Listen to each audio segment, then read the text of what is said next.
혹시 이런 경험 있으신가요?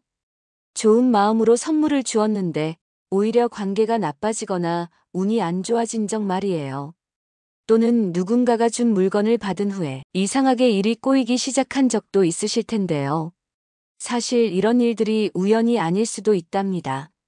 우리 조상들의 지혜가 담긴 풍수에서는 물건에도 기운이 있다고 보거든요.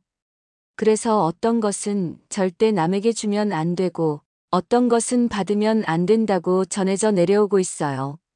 오늘은 그 중에서도 특히 중요한 것들을 골라서 말씀드릴 건데요. 이걸 알고 계시면 여러분의 운기도 지키고 소중한 인간관계도 더 건강하게 유지하실 수 있을 거예요. 그럼 지금부터 천천히 하나씩 살펴보도록 하겠습니다. 자, 그럼 이제 본격적으로 시작해 볼까요? 절대 남에게 주면 안 되는 것 5가지. 1. 거울. 첫 번째는 바로 거울입니다. 거울을 선물로 주시면 안 돼요. 특히 결혼 선물이나 집들이 선물로 거울을 주는 분들이 계신데 이건 정말 조심하셔야 합니다. 왜 그럴까요? 풍수에서 거울은 반사의 상징이에요. 즉, 좋은 기운도 반사시키고 나쁜 기운도 반사시키는 도구죠. 그런데 내가 누군가에게 거울을 선물한다는 것은 당신과 나 사이의 관계를 반사시키겠다, 즉 관계를 뒤집겠다는 의미가 될 수 있어요. 실제로 거울을 선물 받은 후에 부부 사이가 틀어지거나 친구 관계가 소원해진 경우를 많이 봤습니다. 거울은 또한 분리의 의미도 가지고 있어서 화합보다는 분열을 가져올 수 있어요. 만약 정말 어쩔 수 없이 거울을 선물해야 하는 상황이라면 받는 사람에게 동전 1개라도 받으세요. 선물이 아니라 샀다는 의미를 만드는 게 좋습니다. 거울은 풍수에서 아주 특별한 의미를 가진 물건이에요. 거울은 기운을 반사시키는 성질이 있어서 좋은 기운도 반사시키지만 나쁜 기운도 반사시킬 수 있거든요. 특히 집에서 오랫동안 사용했던 거울은 그 집의 기운을 고스란히 담고 있어요. 만약 그 거울을 다른 사람에게 주게 되면 받는 사람은 그 집의 기운을 고스란히 받게 되는 거죠. 만약 그 기운이 좋지 않다면 생각만 해도 걱정되시죠? 또한 거울은 사용하는 사람의 모습을 매일 비춰주잖아요. 그 과정에서 그 사람의 기운과 깊이 연결되어 있다고 봅니다. 그래서 함부로 남에게 주면 안 되는 거예요. 만약 거울을 처분하고 싶으시다면 차라리 버리시는 게 좋습니다. 다른 사람에게 주는 것보다는 말이에요. 2. 칼이나 가위 등 날카로운 것. 두 번째는 칼, 가위, 송곳 같은 날카로운 것들입니다. 이건 많은 분들이 알고 계실 텐데요. 날카로운 물건을 선물하면 관계가 잘린다고 하죠. 이게 단순한 말장난이 아니라 실제 풍수 이론에 근거한 이야기예요. 날카로운 물건에는 절단과 분리의 기운이 강하게 들어있어요. 이런 물건을 선물한다는 것은 무의식적으로 우리 관계를 자르겠다는 신호를 보내는 것과 같아요. 특히 주방용품 세트를 선물할 때 칼이 들어있는 경우가 많은데 이럴 때는 칼만 빼고 주시거나 아니면 받는 사람에게 작은 돈이라도 받으시기 바랍니다. 그리고 또 하나 주의할 점은 시계도 마찬가지예요. 시계 바늘이 시간을 자르면서 가기 때문에 풍수에서는 시계 선물도 조심하라고 합니다. 칼은 풍수에서 살기를 상징하는 대표적인 물건이에요. 살기라는 것은 사람을 해치거나 관계를 끊어버리는 기운을 말합니다. 만약 칼이나 가위, 송곳 같은 날카로운 물건을 선물로 주게 되면 받는 사람과의 인연이 끊어질 수 있다고 해요. 또한 받는 사람에게 해가 될 수도 있고요. 서양에서도 비슷한 믿음이 있어서 칼을 선물로 받으면 동전 하나라도 주고받아서 산 것으로 만든다고 하죠. 이렇게 전 세계적으로 칼을 선물하는 것을 좋지 않게 보는 이유가 다 있는 거예요. 그러니 아무리 좋은 칼이라도 선물로는 주지 마시고 꼭 필요하다면 동전이라도 받고 주세요. 3. 신발. 세 번째는 신발입니다. 신발을 선물하면 그 사람이 나에게서 멀어진다는 의미가 있어요. 신발은 걸어가는 도구니까 선물을 받은 사람이 그 신발을 신고 나에게서 멀어질 수 있다는 뜻이죠. 특히 연인 사이에서는 절대 신발을 선물하면 안 됩니다. 그 신발 신고 더 좋은 곳으로 멀리 가라, 우리 헤어지자는 의미로 받아들여질 수 있어요. 실제로 신발을 선물 받고 나서 관계가 끝난 커플들을 여럿 봤습니다. 부모님이 자녀에게 신발을 사주는 것은 괜찮아요. 왜냐하면 세상을 넓게 돌아다니라는 좋은 의미이기 때문이죠. 하지만 동등한 관계에서의 신발 선물은 피하시는 게 좋습니다. 신발은 우리가 걸어다니는 모든 곳의 기운을 담고 있어요. 좋은 곳을 다녔다면 좋은 기운을, 나쁜 곳을 다녔다면 나쁜 기운을 신발이 흡수하고 있는 거죠. 또한 발은 풍수에서 그 사람의 운명과 직결되어 있다고 봅니다.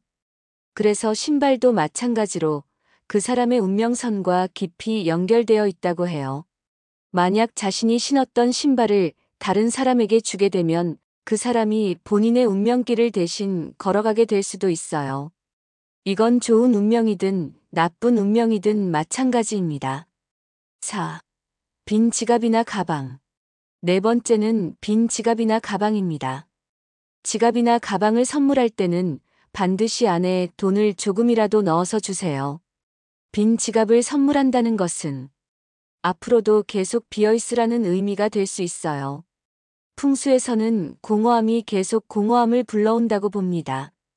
그래서 지갑을 선물할 때는 1,000원짜리라도 하나 넣어서 주시고, 가방을 선물할 때는 작은 선물이라도 하나 넣어서 주시기 바랍니다. 이렇게 하면 채워짐의 기운을 함께 전달할 수 있어요. 5. 시든 꽃이나 조화. 다섯 번째는 시든 꽃이나 가짜 꽃 조화입니다. 꽃은 생명력의 상징이에요. 그런데 시들거나 가짜인 꽃을 선물한다는 것은 죽음 또는 가짜 마음을 전달하는 것과 같아요. 특히 조화는 절대 선물하시면 안 됩니다. 아무리 예쁘고 오래 간다고 해도 생명력이 없는 가짜 꽃은 집안에 정체된 기운을 만들어요. 꽃을 선물할 때는 반드시 신선하고 생기 넘치는 생화를 주시고, 받는 분에게는 물을 자주 갈아주시고 잘 관리해 달라고 부탁드리세요. 절대 받으면 안 되는 것 5가지. 자, 이제 반대로 절대 받으면 안 되는 것들에 대해서 말씀드릴게요. 1. 시계. 첫 번째는 시계입니다. 시계는 시간을 재는 물건이잖아요. 풍수에서는 시간이 곧 수명과 연결되어 있다고 봅니다. 그래서 다른 사람이 사용했던 시계를 받게 되면 그 사람의 시간, 즉 운명의 흐름을 함께 받게 될 수 있어요. 특히 고장난 시계나 멈춘 시계는 절대 받으면 안 됩니다. 이런 시계들은 시간이 정체되어 있다는 의미로 받는 사람의 운세도 정체될 수 있거든요. 또한 돌아가신 분의 시계도 마찬가지예요. 아무리 비싸고 좋은 시계라도 이미 주인이 세상을 떠났다면 그 시계의 시간도 멈춘 것과 같다고 봅니다. 만약 누군가가 시계를 선물로 주려고 한다면 정중히 거절하시거나 새 시계로 바꿔서 받으시기 바랍니다. 2. 화분이나 식물. 두 번째는 화분이나 식물입니다. 이건 좀 의외일 수 있는데요. 식물이 나쁠 게 뭐가 있냐고 생각하실 수 있어요. 하지만 풍수에서는 다른 집에서 키우던 식물을 받는 것을 좋지 않게 봅니다. 식물은 그 집의 기운을 흡수하며 자라거든요. 만약 그 집의 기운이 좋지 않았다면 식물도 그 나쁜 기운을 품고 있을 수 있어요. 그런 식물을 우리 집에 들여놓게 되면 나쁜 기운까지 함께 들어오는 거죠. 특히 시들거나 병든 식물은 절대 받으면 안 됩니다. 이런 식물들은 죽음의 기운을 품고 있어서 집안의 생기를 빼앗을 수 있거든요. 하지만 예외가 있어요. 만약 정말 건강하고 잘 자라는 식물을 복 많은 집에서 가져온다면 오히려 좋은 기운을 받을 수도 있어요. 하지만 이런 경우는 정말 드물죠. 그러니 웬만하면 식물은 직접 사서 처음부터 키우시는 게 좋습니다. 3. 중고 침대나 매트리스. 세 번째는 중고 침대나 매트리스입니다. 침대는 우리가 하루 중 가장 오랜 시간을 보내는 곳이에요. 그만큼 사용자의 기운이 깊이 배어 있는 물건이죠. 특히 매트리스는 우리 몸과 직접 닿으면서 땀이나 각종 분비물을 흡수하고 있어요. 이런 것들에는 그 사람의 기운뿐만 아니라 건강 상태까지 담겨 있다고 봅니다. 만약 병을 앓았던 사람의 침대를 받게 되면 그 병기까지 함께 받을 수 있어요. 또한 불행했던 사람의 침대라면 불행한 기운까지 받게 될 수 있고요. 실제로 중고 매트리스를 받아서 쓰다가 계속 악몽을 꾸거나 잠을 못 자게 된 분들이 많이 계세요.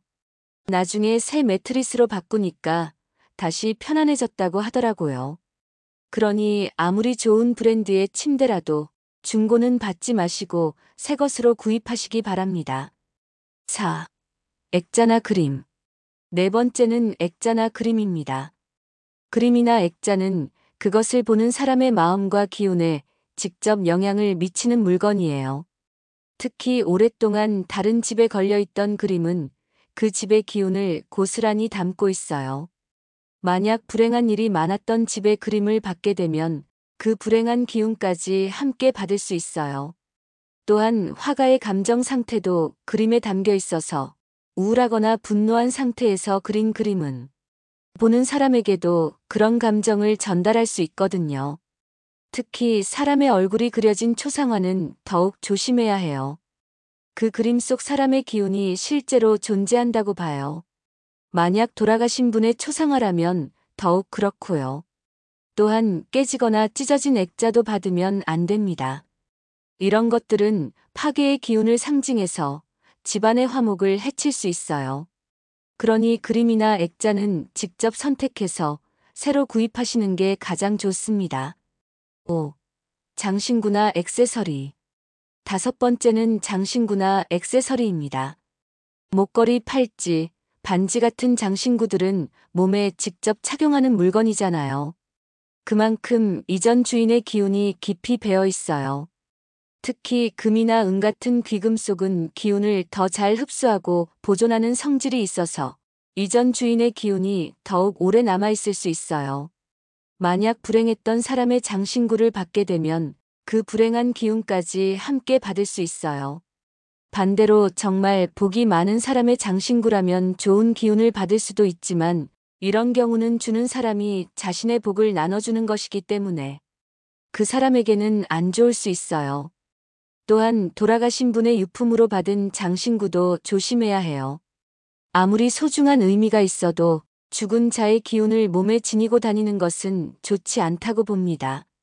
그러니 장신구는 직접 사서 착용하시거나 정말 신뢰할 만한 분이 복을 나눠주는 의미로 주신다면 받으시되 한번 정화를 하고 착용하시기 바랍니다. 자, 오늘은 풍수 관점에서 절대 남에게 주면 안 되는 것 5가지와 받으면 안 되는 것 5가지에 대해 말씀드렸어요. 물론 이런 것들이 정답은 아니에요. 하지만 우리 조상들이 오랫동안 경험을 통해 쌓아온 지혜이니만큼 참고해서 나쁠 건 없겠죠? 가장 중요한 건 마음가짐이에요. 좋은 마음으로 주고받는다면 어떤 물건이든 좋은 기운으로 바뀔 수 있어요. 하지만 이왕이면 이런 점들도 고려해서 현명하게 행동하시면 더 좋겠죠? 오늘 영상이 도움이 되셨다면 구독과 좋아요 버튼을 눌러주세요. 그리고 댓글로 여러분의 경험담도 들려주시면 정말 감사하겠습니다. 혹시 이런 물건들과 관련해서 신기한 경험이 있으셨다면 꼭 공유해주세요. 그럼 오늘도 좋은 하루 보내시고 다음 영상에서 또 만나요. 감사합니다.